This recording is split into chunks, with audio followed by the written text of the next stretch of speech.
Hey, this is Patrick Jaguar with LifeSpring, and I want to get into some more strength work. This is some core work. This exercise helps with core strength, but it also helps with spinal flexibility, and it teaches some kind of efficient movement. What you'll notice, especially people familiar with yoga, this is a variation on the Plough Pose, but we're going to move in and out of it. So there's some strength involved and there's a little dynamic stretching. So I'll show you how I do it. Now usually with the plow, keep the legs straight, arms on the ground. And what you're doing is you're bringing those legs up, bring them up, they stay straight, and they keep straight. And you bring them back. Same way. Now, that's a really good workout. Really engages a lot of muscles, really puts some strain on you, makes you a lot stronger. But it's not very efficient. The reason it's a good workout is because it's inefficient. Basically, you're moving a big, long, straight lever. It's not easy to do. So, I want to teach something efficient. I want to teach your body to be more efficient. It's much more efficient to move a short lever. Then you can straighten it when the work's already done. So, another reason I like to do it this way, it helps people who are developing flexibility. And for me, I don't do a lot of static stretching. I'm still on the fence as to where I stand on static stretching. I've read a lot of the research, and they say that it can a lot of static stretching can kind of undermine the strength of your ligaments. It can stretch them out, and it doesn't teach your muscles to be strong at a long length. So I'm still on the fence. I haven't ruled it stretching out altogether, but I don't do a whole lot of static stretching. I like dynamic stretches when I can do them. So I look for things that incorporate them. So what we're doing here, got the arms flat on the ground. These are going to provide you stability, and you can push into these arms. That's no problem. Pushing your hands and your arms. Now what we're going to do, you want to incorporate your breathing into this. So start exhaling. Movement should always be followed by breath. Breath should lead movement. Prevents injuries. When we hold our breath, we get injured because our layers of tissue don't slide as they should. Things stay static. When they stay static, they get hard and they snap. So,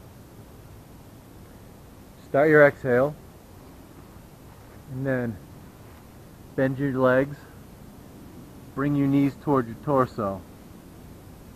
So start your exhale, bring your knees towards your torso. When they go as far as they're going to go, push on these arms and these hands. Pull your knees up. Pull your knees up towards your head. Once you feel that your legs and your hip are past that balance point, then straighten your legs out as much as you can. Get a stretch and put your toes on the ground. Then start your inhale, bend your legs, throw your legs out. So throw them out, it helps get some tension out of them. It's like shaking, it's like doing your shaking after a workout. So again, do your exhale, bend your knees, pull them towards your chest and your head. Shift your legs up towards your head, pushing on your hands and arms. Straighten your legs. Put your toes on the ground if you can. Start your inhale. Bend your knees. Throw your legs out. So, This may be difficult depending on where your strength is at, where your flexibility is at. So no problem. A lot of people have to develop some spinal flexibility. So going all the way back on this and straightening those legs, it's not doable at first. Totally cool. We can work with that. So, you have trouble with some spinal flexibility. Start the exercise as normal. Bend those knees, pull them up, and push off. And what you can do, you can just bring your legs to here.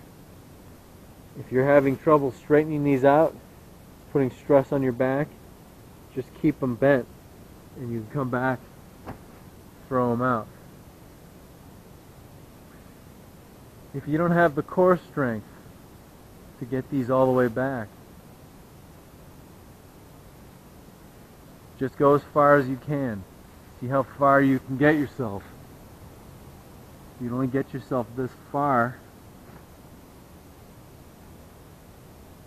work on the circular sit-ups in my previous video. Keep working that core strength and work those circular sit-ups till you get better at those, and then you can build into this. This is a little more advanced. This isn't advanced yoga, but if you take 10 people off the street, maybe only a couple of them can do this. It's not, it's not terribly advanced in any one area. It's not terribly advanced strength-wise or flexibility-wise, but you have to have certain degrees of strength, flexibility, and mobility to do this. So, like I said, you take 10 people off the street, they're not all going to be able to do this. So, if core strength is your problem and getting those legs back, just work the circular sit-ups that I showed in a previous video, and you'll get there. And just test yourself every so often, and just keep working it. Like I always say, if I can do it, you can do it. You just have to put the time in. It's like brushing your teeth. Health, strength, mobility, flexibility. It's a habit. It's a habit that's practiced. It's learned, and it's practiced, and it's maintained. So I'll do a few of these so you can see them again. So you can see the difference between this and your regular yoga plow.